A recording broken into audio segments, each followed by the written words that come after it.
welcome to my physics class. This is the place where you can learn the physics lessons of grade 10.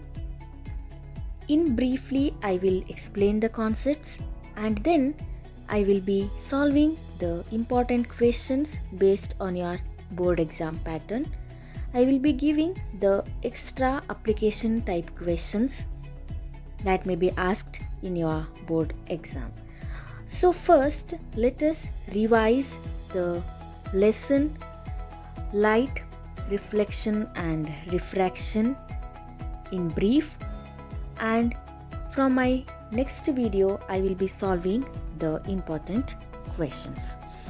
So here in this module we are going to study about reflection, its meaning and laws of reflection, spherical mirrors, types and differences, image formation by spherical mirrors, ray diagrams, mirror formula and problems based on this mirror formula.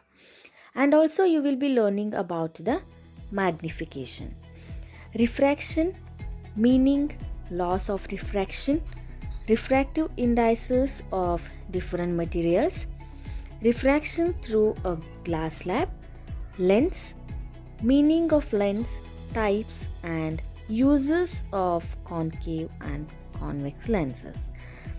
We will be studying about lens formula, power of a lens and problems based on this lens formula.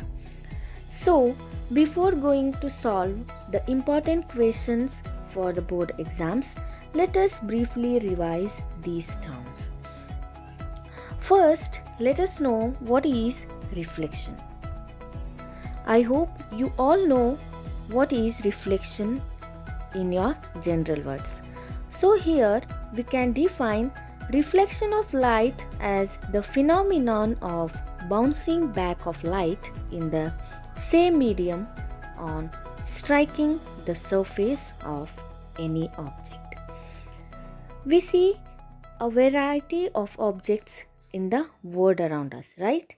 So what makes thing visible? It is nothing but the sunlight during the daytime. Here what happens? An object reflects light that falls on it, and this reflected light when received by our eyes enables us to see the things. So here we are able to see through a transparent medium as light is transmitted through it. So there are a number of common wonderful phenomena associated with light, such as image formation by mirrors, the twinkling of stars, the beautiful colors of a rainbow, etc. So here the process reflection is the phenomenon in which the light is bounced back and it is in the same medium on striking the surface of any object. So we have two important laws on reflection. The first one says that the incident ray, the reflected ray and the normal to the reflection surface at the point of incidence lie in the same plane. Okay, here the incident ray is the light ray which strikes the surface.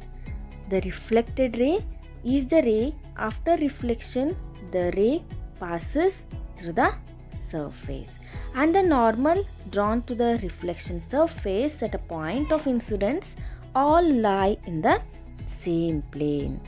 The incident ray, the reflected ray and the normal all lie in the same plane. The second law states that angle of incidence is equal to the angle of reflection.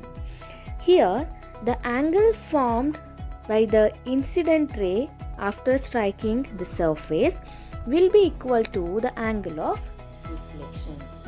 That is, angle I is equals to angle R.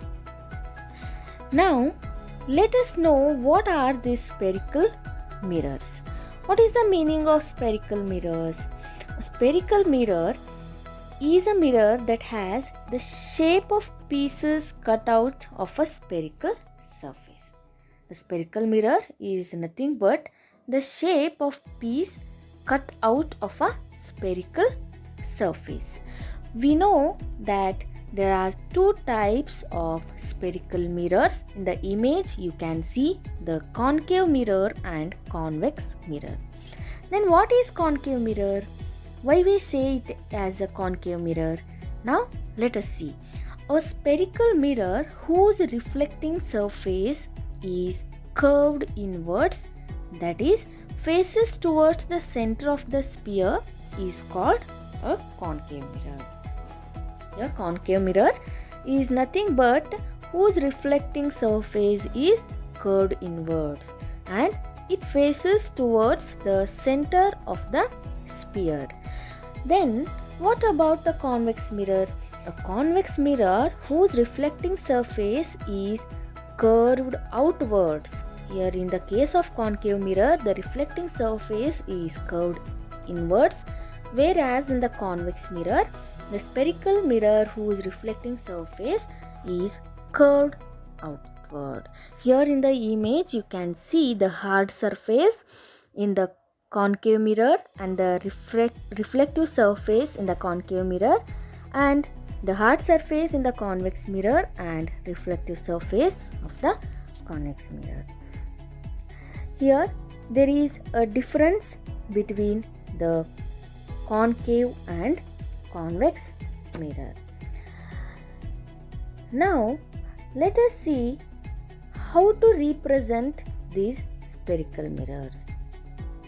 The schematic representation of spherical mirrors. Here you can see the image where some parts are given: the principal axis, pole, focus, center of curvature, reflecting surface and a hard surface. Then what is this center of curvature? What is this focus? Let us know one by one. Here the center of curvature is the point in the center of the mirror that passes through the curve of the mirror and has the same tangent and curvature at that point. In general words, you can see it is just half a circle, right? So when you complete this circle, the middle point of that circle or the sphere is nothing but a center of curvature. Now next is the radius of curvature. It's the linear distance between pole and the center of curvature. Here pole, the radius of curvature is nothing but it is the difference between the linear distance between the pole and the center of curvature. Next comes the principal axis, the imaginary line passing through the optical center and the center of curvature of any lens or a spherical mirror. It is the imaginary line. Next comes the pole. What is the pole? The midpoint of the spherical mirror is defined as pole. Next one is aperture. An aperture of a mirror or lens is a point from which the reflection of light actually happens. Okay, the aperture is nothing but the exact point where the reflection of light happens. It also gives the size of the mirror. Next thing is principal focus. A principal focus can also be called a focal point. Okay, focus is given and it is represented by the letter F. It is on the axis of mirror or lens wherein rays of light parallel to the axis converge or appear to converge after reflection or refraction. And next comes the term focus. It's any given point where light rays parallel to the principal axis and will converge after getting reflected from the mirror. These are the things you must know about the spherical mirrors. The length from pole to the focus is given as focal length. Okay, focal length is twice as that of center of curvature to the pole. The distance between focus and pole is given as focal length, and we can say that focal length, that is R, that is radius of curvature, is equals to 2 times of focal length. Okay, the focal length is equals to radius of curvature divided by 2. Half the radius of curvature is nothing but the focal length. So these are the important terms, and now we have to know about the image formation by spherical mirrors. How we have to represent the spherical mirrors and the image formed by the spherical mirrors. There are 6 cases.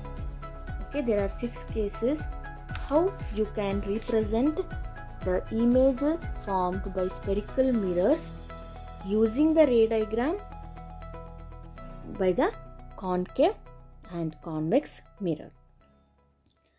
Here the first case is at infinity, that is the object is kept at infinity and the position of the image will be at the focus point F. So you have to remember these points by reading that when the object is placed at infinity, the image is formed at focus F and the size of the image is highly diminished and point sized. The nature of the image is real and inverted. You have to remember this so that it will help you to solve the problems easily, and you will get to know where the object is placed and where the image is formed easily. So, what is the method to remember these points? First one, I will read. Here the object is kept at infinity and the image is formed at the point focus. The size of the image is highly diminished and point sized, and it is real and inverted. The second case is when the object is placed beyond C. What is C? That is center of curvature. When the object is kept beyond C, the image is formed between focus and center of curvature. Okay, the image is formed between F and C and the size of the image is diminished and it is real and inverted. The image formed is inverted. At exact point C, the image is also formed at C after reflection and the size of the image will be same and the nature of the image is real and inverted. The fourth case is between C and F, that is center of curvature and focus. The image is formed beyond C and we see the size of the image enlarged. Okay, it don't look like the same object, it will be enlarged and it will be real and inverted. Next, when you keep the object at the point F, the position of the image will be at infinity. You cannot guess the exact distance where it is formed and the size of the image is highly enlarged and the nature of the image is real and inverted. The last case is between P and F. When you keep the object between pole and focus, the image is formed behind the mirror and the size of the image will be enlarged. The nature of the image is virtual and erect. So these are the 6 points we have to remember while representing the images formed by spherical mirrors using the ray diagrams. In my next class, I will be giving you how to write the ray diagrams based on the image formation in the concave and convex mirrors. Thank you.